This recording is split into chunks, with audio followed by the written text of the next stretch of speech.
Once she signs those papers, the money is ours. She's trusted us her whole life. She won't question a thing. $320,000. This changes everything. A black SUV just like this one. How could you? I wasn't supposed to hear that conversation. I was standing outside my parents' front door, holding dinner to celebrate my promotion. Instead, I discovered the people I love most had already planned how to steal my future. They thought I was walking into their trap, but they had no idea I heard every single word. I spent 7 years saving $320,000 for my dream home. My parents and my brother spent one night planning how to steal every cent of it.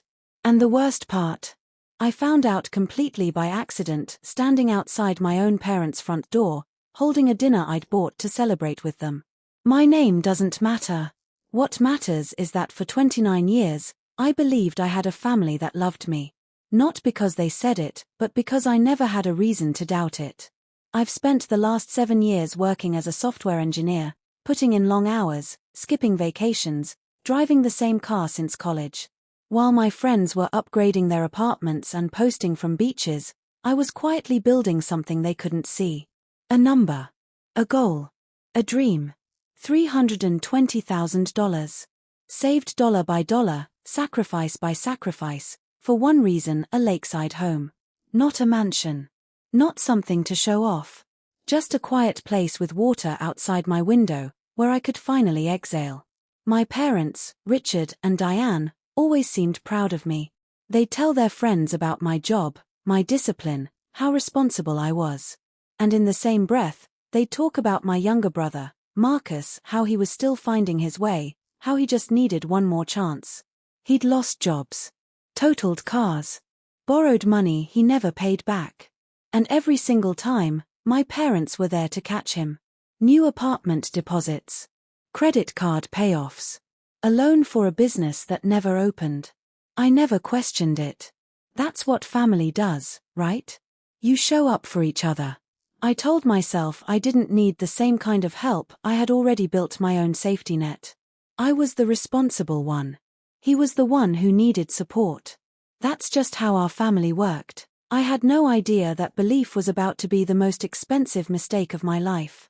Because everything I thought I knew about my family, the love, the loyalty, the unconditional support, was about to collapse in a single conversation I was never supposed to hear. If you're new here, hit subscribe, because what I'm about to tell you gets a lot darker before it gets better. I never thought of myself as someone who sacrificed for my family. I just thought of myself as someone who showed up. When my father, Richard, needed his car repaired and couldn't afford it, I quietly covered it.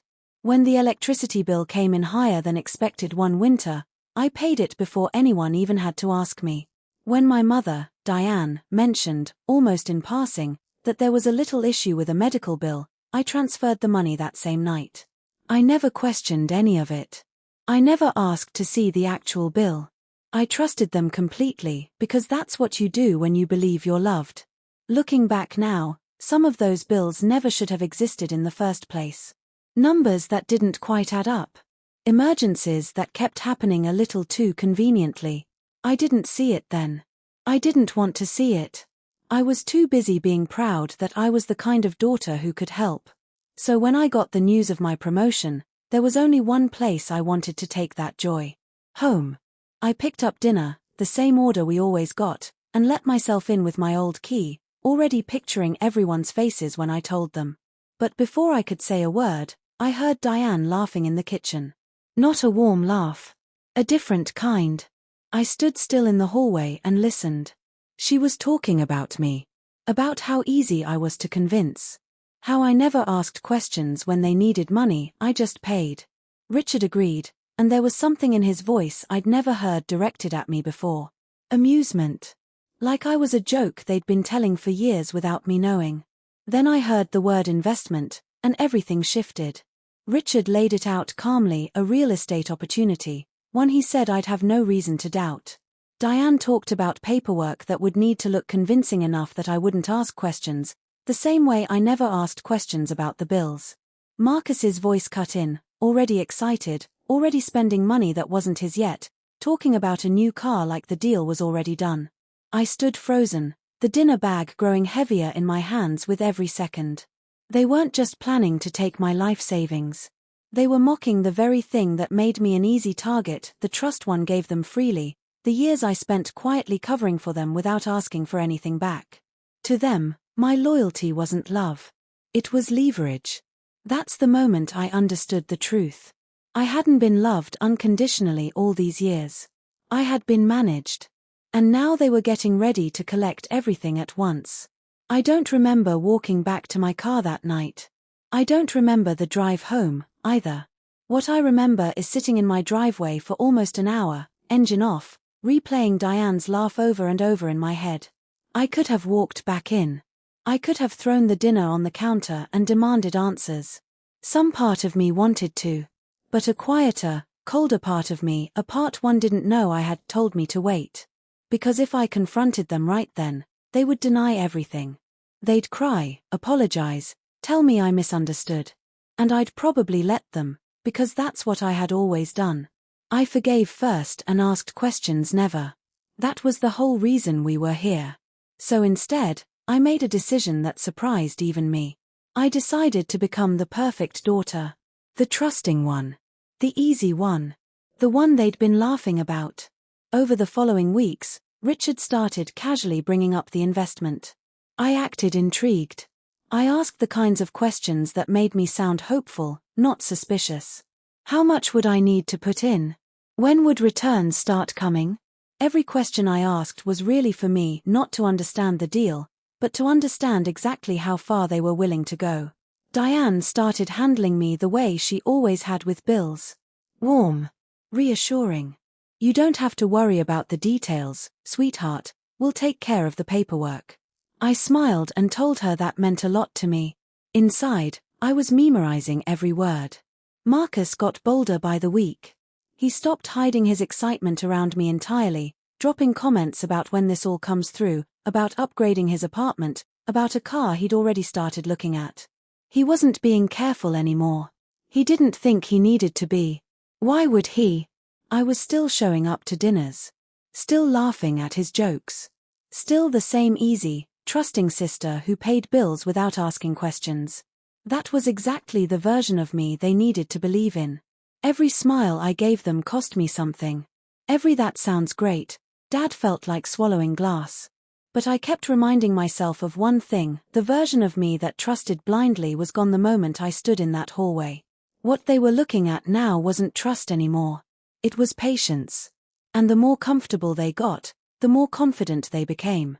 The more confident they became, the more careless they got. They had no idea they weren't walking me into a trap. I was walking them into mine. I knew I couldn't do this alone. Not because I wasn't capable, but because emotions and evidence don't mix well, and I needed someone who could see this clearly, without the years of history clouding their judgment. So I found a financial fraud attorney named Patricia Reyes. Someone who dealt with exactly this kind of thing, families, money, betrayal dressed up as opportunity. I sat across from Patricia and laid out everything I'd heard that night in the hallway, and to my surprise, she didn't look shocked. She'd seen this pattern before. More often than I wanted to know. Patricia's first piece of advice was simple, and it changed everything. Don't confront them yet. Let them keep talking. So I did exactly that.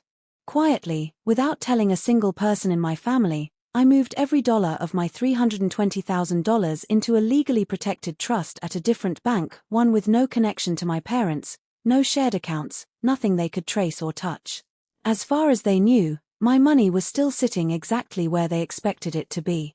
Then we started building the case. Patricia told me not to dig for evidence myself, to just keep being who I'd been the past few weeks. Trusting. Available. Present. Because people who think they're not being watched tend to hand you everything you need without realizing it. And they did. Text messages between Richard and Diane discussing next steps. An email from Richard to Marcus about projected numbers. A folder of documents Diane had drafted, meant to look like an official investment prospectus, complete with a company letterhead and a logo that looked convincing enough to fool someone who trusted them. That's when Patricia found the detail that changed the entire shape of this story. The fake investment company wasn't some random shell registered to a stranger. or even to Richard and Diane. It was registered under Marcus's name.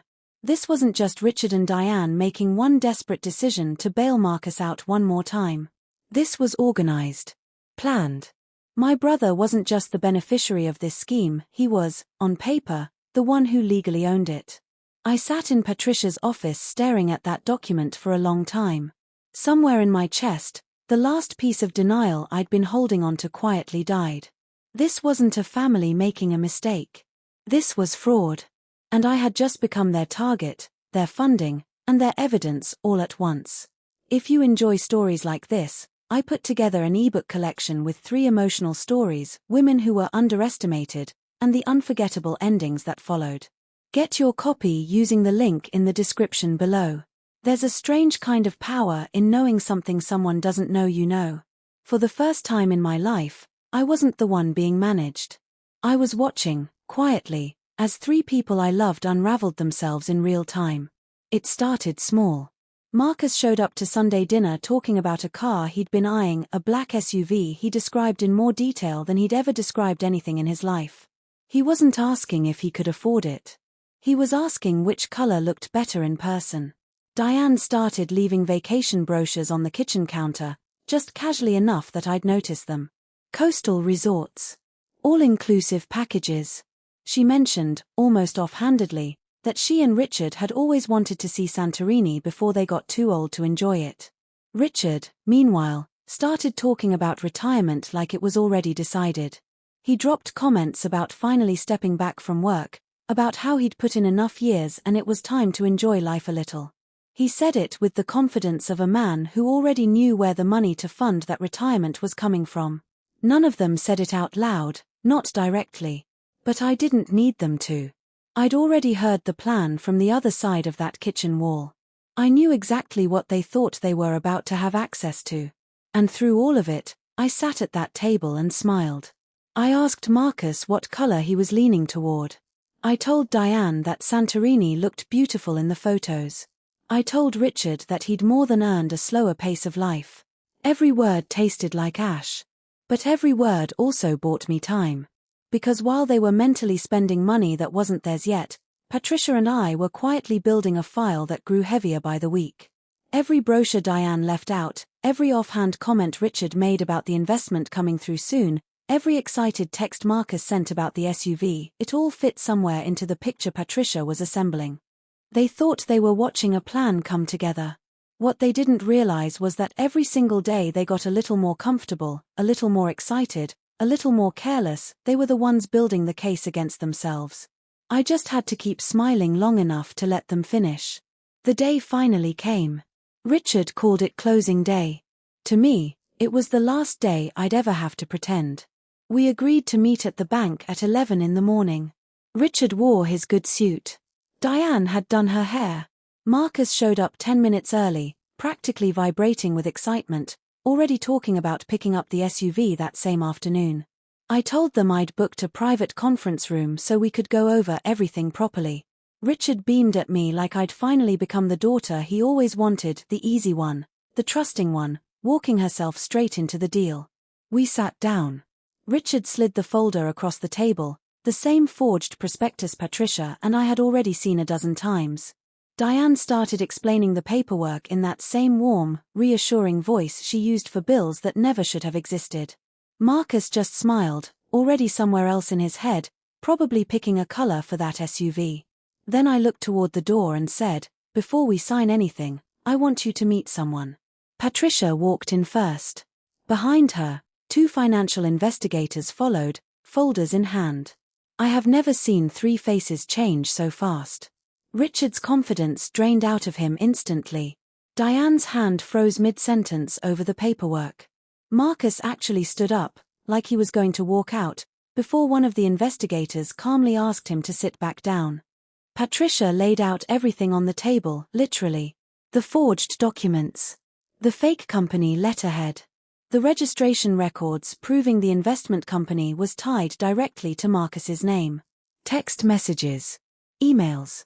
Every piece of evidence they had handed me without even realizing it. For a moment, nobody said anything. Then, all at once, everyone started talking at each other. not to me. Richard turned on Diane, saying this was her idea, that she was the one who insisted on the paperwork. Diane snapped back that none of this would have happened if Richard hadn't kept bailing Marcus out for years, feeding a habit instead of fixing it. Marcus just sat there, silent, the first time I'd seen him at a loss for words in years. That's when one of the investigators said something that changed the entire shape of the story. This wasn't the first scheme they'd traced back to this family. There were other relatives, an aunt, a cousin, who had been quietly defrauded over the past several years, always to cover something for Marcus, always kept separate enough that no one compared notes. I wasn't their first victim.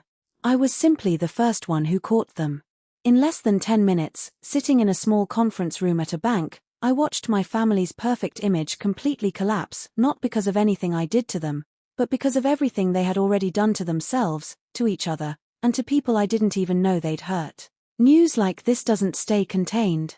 Once the investigators opened the file on Richard, Diane, and Marcus, it didn't take long for the rest of it to surface, and it surfaced fast. Within 2 weeks, my aunt called me, her voice shaking. She'd just been contacted by the same investigators. 3 years earlier, she'd loaned Richard and Diane a chunk of her retirement savings for what she'd been told was a medical emergency. There had been no emergency. My cousin got a similar call about money he'd sent for a business Marcus swore he was starting. There was no business. Just a name on a fake invoice and a story convincing enough to work. One by one, the same story kept repeating itself with different amounts and different excuses, all pointing back to the same 3 people, and all funding the same bottomless hole that was Marcus's lifestyle. The community didn't take long to catch on either. Diane stopped showing up to her book club. A neighbor who'd known her for 15 years told me, almost apologetically, that people had started asking questions after seeing police vehicles outside the house. Richard's longtime golf partners quietly stopped calling. The version of my parents that had spent decades being the responsible, generous ones in every room they walked into didn't survive contact with the truth. Marcus was formally charged with fraud. I sat through part of the hearing, watching him in a room that couldn't have felt more different from the confident, SUV shopping version of him I'd seen just weeks earlier. He didn't look at me once. I want to tell you I felt triumphant watching it all collapse.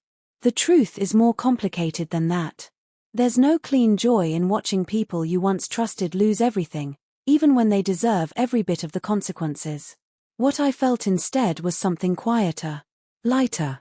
For the first time in years, I stopped waking up wondering what emergency I'd need to cover next.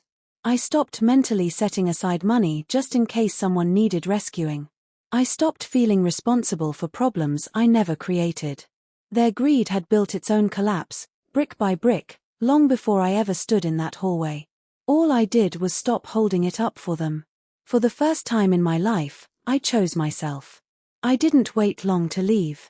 Once the investigation was fully underway and my presence was no longer needed for statements or interviews, I packed up my apartment and moved 2 states away, to a small town I'd only ever seen in photos, the kind of place with more trees than traffic lights. The lakeside home I'd dreamed about for 7 years finally became real. Not the version I'd pictured on my worst, most exhausted nights at my old job, but something even better because this time, nobody was waiting to take it from me. I decorated it exactly the way I'd always imagined, back when that dream was the only thing keeping me going through late nights and skipped vacations. Warm wood floors. Big windows facing the water. A reading chair in the corner that faced the sunrise instead of a television. Every choice was mine, made for no one but myself. I started meeting people, neighbors who waved without wanting anything from me, a woman 2 houses down who invited me to a weekly dinner with no hidden agenda behind it, a coworker at my new job who became a real friend within a month. I'd forgotten what it felt like to have relationships that didn't come with quiet obligations attached. For the first time in longer than I could remember, my phone didn't feel like a threat. No calls asking for just a little help. No messages that started with "I hate to ask," but just quiet. Just peace. I used to think inheritance meant money, or property, or whatever got passed down when someone died. I've come to understand it differently now. What Richard and Diane tried to leave me with was debt, deception, and a life built to serve someone else's mistakes. What I built for myself instead was worth more than anything they could have handed me. Then, one afternoon while unpacking the last few boxes from storage, I found something I hadn't expected, a small wooden trunk that had belonged to my grandmother, tucked away years ago and mostly forgotten. Inside it, beneath old photographs and letters, was something that made me sit down on the floor and cry for the first time since everything happened. Inside my grandmother's trunk, beneath a stack of old photographs, was a worn leather journal I'd never seen before. Her handwriting covered nearly every page: grocery lists, quiet observations about her garden, notes to herself about the weather. But one entry, dated almost 20 years ago, stopped me completely. She'd written about Richard, her own son. About a pattern she'd noticed even then, the way he always seemed to find a reason someone else should carry the weight of his choices. She wrote about watching him do it to her, to his siblings, to anyone patient enough to keep giving. And then, near the bottom of the page, one line that felt like it was written for me specifically, decades before I would ever need to read it. Love someone with your whole heart. But never hand someone your whole life just because they share your blood. Trust is not the same as loyalty, and loyalty is not the same as safety. I sat on the floor of my new home and cried harder than I had through the entire investigation, the hearing, or the move. Not out of grief for what I'd lost, but out of something closer to relief. My grandmother had seen this exact pattern decades before I did. She'd understood something about our family that I'd spent 29 years refusing to see. And somehow, without ever meaning to, she'd left me the exact words I needed, right when I needed them most.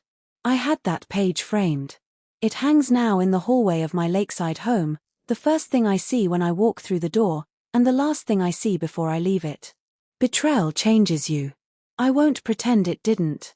There are still moments I catch myself hesitating before trusting someone completely, still nights I replay that conversation in the hallway and feel the same cold shock all over again. But it didn't destroy me. If anything, it taught me the difference between love that asks nothing of you and love that quietly expects everything. If you're watching this and you recognize even a small piece of your own story in mine, if you've ever given more to your family than they were willing to acknowledge, or convinced yourself that loyalty meant staying silent, I hope you hear this the way I wish someone had told me sooner. Peace is worth more than toxic loyalty. Choosing yourself is not betrayal. Sometimes it's the only way to survive the people who were supposed to protect you. The hardest part wasn't losing the family I thought I had. It was realizing they never really existed. But sometimes, losing the wrong people is the only way to find the life you were always meant to live. If her story moved you, I wrote something that might too. I put together an ebook collection with 3 emotional stories, women who were underestimated, and the unforgettable endings that followed. Get your copy using the link in the description below.